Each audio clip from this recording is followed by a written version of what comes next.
आज हम ये सीखेंगे कि हम एक सेंट्रल एटम के इर्द गिर्द लोन पेयर कैसे कैलकुलेट कर पाएंगे। तो फार्मूला आप ये याद रखोगे कि lone pairs is equal to valence electron minus 8n divided by 2। So this is that relation जो हम यूज़ करेंगे लोन पेयर्स फाइंड करने के लिए। अब वैलेंस इलेक्ट्रॉन सेंट्रल एटम और दूसरे एटम जितने भी हैं उन सब के वैलेंस इलेक्ट्रॉन जमा कर दोगे। माइनस 8n, n रिप्रेजेंट करता है नंबर ऑफ बॉन्डेड एटम्स कि जो सेंट्रल एटम है उसके साथ टोटल कितने एटम जुड़े हैं and divided by 2। For example हमसे पूछा जाता है कि सल्फ़र डाइऑक्साइड में सेंट्रल एटम सल्फ़र है, तो इसमें टोटल कितने वैलेंस इसके पास कितने लोन पेयर ऑफ इलेक्ट्रॉन्स होंगे। तो फर्स्ट ऑफ ऑल फार्मूला के लिए हमने वैलेंस इलेक्ट्रॉन देखने हैं। तो valence electron is equal to sulphur group 6 का मेंबर है और इसके वैलेंस शेल में 6 इलेक्ट्रॉन हैं, प्लस ऑक्सीजन भी ग्रुप 6 का मेंबर है, उसकी भी 6 इलेक्ट्रॉन हैं और 2 ऑक्सीजन हैं, तो ये हो जाएगा 12। तो टोटल बन जाएंगे 18 valence electron. The next is n find करें, नंबर ऑफ बॉन्डेड एटम्स। तो सल्फ़र के साथ 2 ऑक्सीजन एटम्स हैं, तो ये हुआ 2। अब इनको फार्मूला में लगा दें। तो formula lone pairs is equal to valence electron they are 18 minus 8 multiplied 2 whole divided by 2। Proceed करते जाएं तो इज इक्वल टू 18 माइनस 2 अठे 16 डिवाइडेड बाई 2। तो ये हो जाएगा 2 डिवाइडेड बाई 2 बिकम्स 1। तो मीन्स के सल्फ़र के पास एक लोन पेयर मौजूद है। और अगर हम उसका स्ट्रक्चर जो मुझे याद है तो इस तरह लिख देंगे, ये हुआ, ये कोऑर्डिनेट कोवेलेंट बॉन्ड बनाया और इधर इसके पास ये लोन पेयर। तो ये था एक फार्मूला जिसे हम लोन पेयर कैसे फाइंड कर सकते हैं। Another example, we are asked के xenon tetrafluoride इसमें लोन पेयर्स फाइंड करें। तो फार्मूला भूलना नहीं है, प्रैक्टिस करोगे तो नहीं भूलेगा। फार्मूला ये था कि lone pairs is equal to valence electrons minus 8n divided by 2। This is that formula. अब इस फार्मूले के जो रिक्वायरमेंट्स हैं वो पूरे करने होंगे। सो वैलेंस इलेक्ट्रॉन हमें मिलेंगे कि जीनॉन ग्रुप 8 का मेंबर है, तो इसके वैलेंस शेल में 8 इलेक्ट्रॉन हैं, प्लस फ्लोरीन 7 का मेंबर है, 7th ग्रुप का, और 4 फ्लोरीन है, तो 4 × 7। तो ये हो जाएंगे 8 और 7 × 28 28 और फिर ये टोटल हो जाएगा 16। So you got 36 valence electron. अच्छा, उसके बाद फिर n is number of bonded atoms, तो बॉन्डेड एटम्स 4 हैं। तो अब जाके फार्मूले में वैल्यूज़ लगा दें कमिंग टुवर्ड्स द फार्मूला। तो you will get valence electron they are 36 minus 8 और बॉन्डेड एटम है 4 whole divided by 2। Next 36 minus 4 8 32 divided by 2। यहाँ पे अब हमें मिलेगा 36 और 32, तो 4 डिवाइडेड बाई 2। तो you will gate 2 lone pairs. तो मीन के जिनान टेट्राफ्लोराइड में 2 लोन पेयर्स हैं। तो अब अगर हम उसका स्ट्रक्चर ड्रॉ करें तो वो भी इजी ड्रॉ कर सकते हैं। तो स्ट्रक्चर ड्रॉ करने के लिए तो हमने पहले सेंट्रल एटम ज़ीनान को लिया, उसके पास 2 लोन पेयर्स ऑफ इलेक्ट्रॉन बचते हैं, these are those lone pairs. और फिर उसने बाकी 4 फ्लोरीन एटम के साथ बॉन्ड बना चुका है, दैट इज़ इस फॉर्म में। तो अब देखें, अब आप यहाँ से मालूम कर सकते हैं कि what is the geometry of this structure. तो ये स्क्वायर प्लेनर ज्योमेट्री इसकी बनती है, इट इज़ स्क्वायर प्लेनर। क्विस्पर थ्योरी के मुताबिक ये जो लोन पेयर्स आपको दिखाई दे रहे हैं, इन एक और एग्जांपल कार्बन डाइऑक्साइड का ट्राई करते हैं। दिस इज़ कार्बन डाइऑक्साइड और देखते हैं कि कार्बन के साथ कितने लोन पेयर इधर बचेंगे। तो फार्मूला जो है, lone pair is equal to valence electrons minus 8n divided by 2। अब इस फार्मूले के लिए इंफॉर्मेशन जमा कर दें, जो इंफॉर्मेशन हमें चाहिए। तो वो है कि वैलेंस इलेक्ट्रॉन, तो वैलेंस इलेक्ट्रॉन कार्बन ग्रुप 4 का मेंबर है, तो 4 इलेक्ट्रॉन उसके वैलेंस में है। ऑक्सीजन जो है ग्रुप 6 का मेंबर है, 2 ऑक्सीजन है इंटू 6, तो आपको मिल जाएगा 4 प्लस 2 छकी 12 बिकम्स 16। n फाइंड करें तो n बॉन्डेड एटम्स 2 हैं, तो n इज इक्वल टू 2।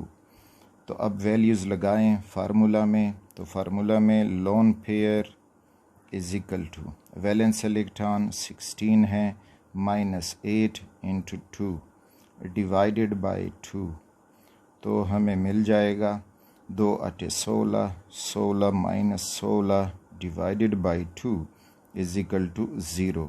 तो इसका मतलब है कि कार्बन डाइऑक्साइड के पास 0 लोन पेयर्स हैं। तो अब कार्बन डाइऑक्साइड का अगर हम स्ट्रक्चर ड्रॉ करें तो स्ट्रक्चर उसका ये होगा कि जब इसके साथ कोई लोन पेयर नहीं है तो इसने जो बॉन्ड बनाए हैं तो वो बिल्कुल लीनियर फॉर्म में होंगे, यानी डबल बॉन्ड ऑक्सीजन और डबल बॉन्ड ऑक्सीजन। तो ये कार्बन डाइऑक्साइड की लीनियर ज्योमेट्री हो जाएगी। अगर यहाँ कहीं पे कोई लोन पेयर आता तो फिर इसका स्ट्रक्चर कुछ यूँ होता, सपोज़ करें कि विस्पर थ्योरी के मुताबिक तो कार्बन यहाँ पे ये लोन पेयर होगा, तो फिर ये स्ट्रक्चर कुछ यूँ बनता इस फॉर्म में। लेकिन साथ में हमने वो ऑक्टेट रूल भी ओबे करना होगा, जो एटम इसको ओबे कर सकते हैं और वो अपना ऑक्टेट एक्सटेंड नहीं कर सकते। तो इस वजह से कार्बन डाइऑक्साइड का ये लीनियर स्ट्रक्चर पॉसिबल है। एक और एग्जांपल ओजोन का लेते हैं। फॉर एग्जांपल O3 है।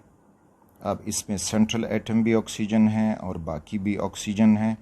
तो first of all valence electron find करें कि वैलेंस इलेक्ट्रॉन इधर कितने बनेंगे।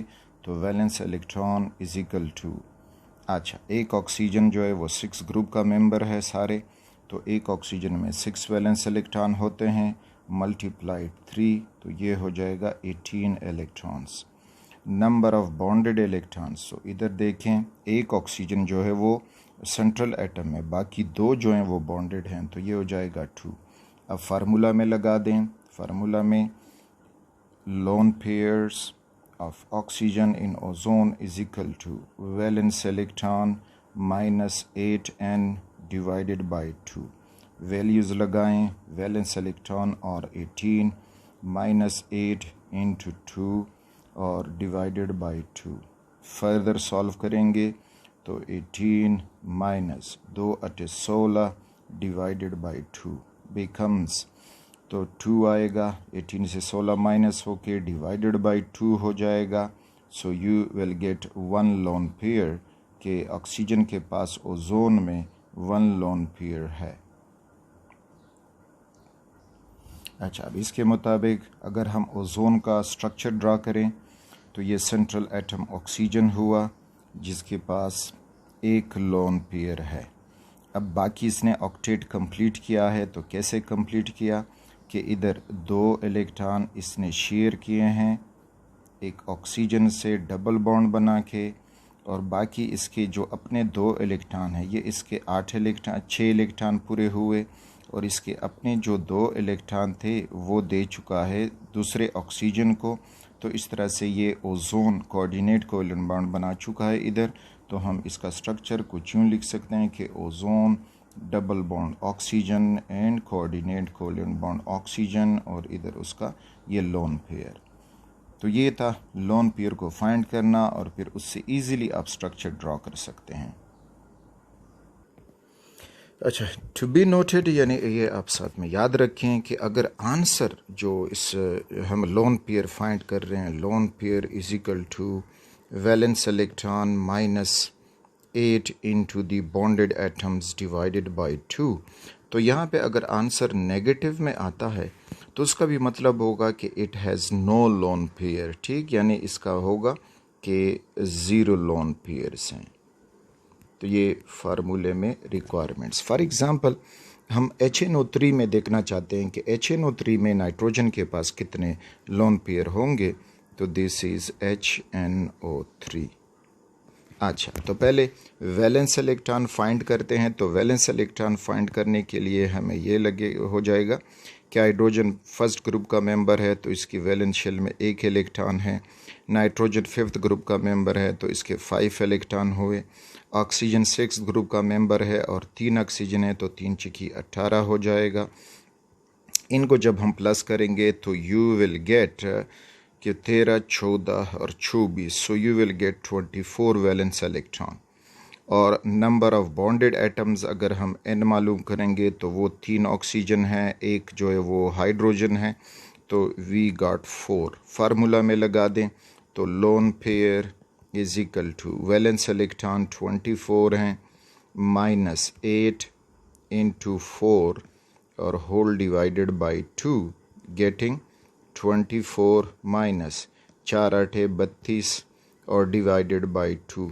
अब अगर हम इसको सॉल्व करेंगे तो 24 से माइनस जो 32 चला जाएगा तो आंसर आपको नेगेटिव में मिलेगा, क्योंकि बड़े वाले हिस्से का जो चार्ज वो नेगेटिव है। तो इस वजह से तो आपको जब आंसर नेगेटिव में मिलेगा तो इसका मतलब है कि इस मॉलिक्यूल में नाइट्रोजन के पास कोई लोन पेयर मौजूद नहीं है।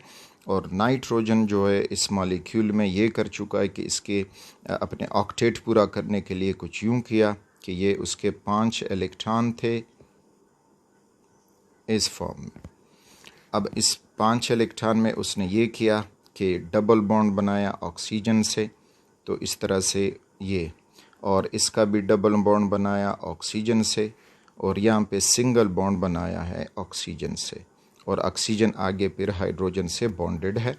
तो इस तरह से ये हो जाएगी ज्योमेट्री या शेप ऑफ दी नाइट्रोजन जो प्लेनर होगी, ट्रिगोनल प्लेनर ज्योमेट्री देगा। तो यहाँ पे बस पॉइंट ये था कि नेगेटिव आपने देखना है। अगर नेगेटिव आंसर आए तो मीन कि उसके पास कोई लोन पेयर नहीं है।